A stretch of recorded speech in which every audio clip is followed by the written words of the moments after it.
মুম্বাই ইন্ডিয়ান্সকে হারিয়ে আইপিএলের প্লে-অফের দিকে আরও এক ধাপ এগিয়ে গেল কেকেআর। ওয়াংখেড়েতে দলগত প্রচেষ্টায় জয় এলেও তিনজন ক্রিকেটারের বাড়তি কৃতিত্ব রয়েছে। ম্যাচের প্রায় শেষ পর্যন্ত বজায় ছিল উত্তেজনা।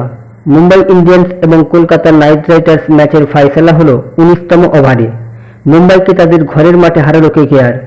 ওয়াংখেড়েতে কলকাতার এই জয়ের প্রধান তিন কারিগর হলেন: নম্বর 1 ভ্যানকোটেক্স আইয়ার।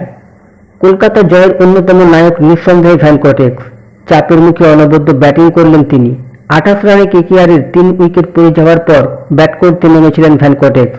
সেখান থেকে দলের ইনিংসকে টানলেন মধ্যপ্রদেশের ব্যাটার। তার ব্যাট থেকে এলো 52 বলে 70 রানের অমূল্য ইনিংস। মারলেন 6টি 4 ও 3টি 6। তার এই ইনিংস ছাড়া শুক্রবারে ওয়াংখেড়েতে মুম্বাইয়ের বিরুদ্ধে লড়াই করার মতো জায়গাতে পৌঁছাতেই পারত না কেকেআর। তার সাথে দুর্দান্ত সঙ্গ দিলেন ইম্প্যাক্ট প্লেয়ার হিসেবে ব্যাটিং করতে নামা মনীষ পান্ডে। পান্ডের অসময়ে 42 রানের ইনিংস থেকে মনে হলো কলকাতা এতদিনে একটা সঠিক ইম্প্যাক্ট প্লেয়ার ব্যবহার করলো। Number 2 Mitchell Starc.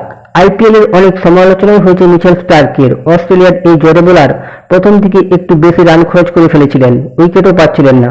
আর শুক্রবার কেকেআরের জয়ের গুরুত্বপূর্ণ অবদান রাখলেন মিচেল স্টার্ক। 33 রান দিয়ে 4টি উইকেট তুলে নিয়েছেন স্টার্ক। মুম্বাইয়ের ইনিংসের 19তম ওভারে 3 জনকে আউট করে চাপের মুখে কেকেআরের জয় নিশ্চিত করলেন তিনি। শুধু তাই নয়, নিজের প্রথম ওভারে বিপজ্জনক দেখানো ঈশান কিষানকেও আউট করেন স্টার্ক। নিঃসন্দেহে মুম্বাইয়ের বিরুদ্ধে কেকেআরের জয়ের অন্যতম নায়ক অজি এই পেসার। এদিন ওয়াংখেড়েতে মুম্বাইয়ের বিরুদ্ধে সেই পুরনো স্টারকে পুরনো ছন্দে দেখে ভীষণ খুশি কেকেআর সমর্থক সহ management. Number 3 Andre Russell. West ইন্ডিজের অভিজ্ঞ অলরাউন্ডারও কেকেআরের জয়ের অন্যতম নায়ক। ব্যাট করতে নেমে ভ্যানকোটেক্সের সাথে ভুল বোঝাবুঝিতে আউট হয়ে গেলেও বল হাতে ক্ষতি সামলালেন তিনি। 30 রান খরচ করে 2টি উইকেট নিলেন আন্দ্রে রাসেল।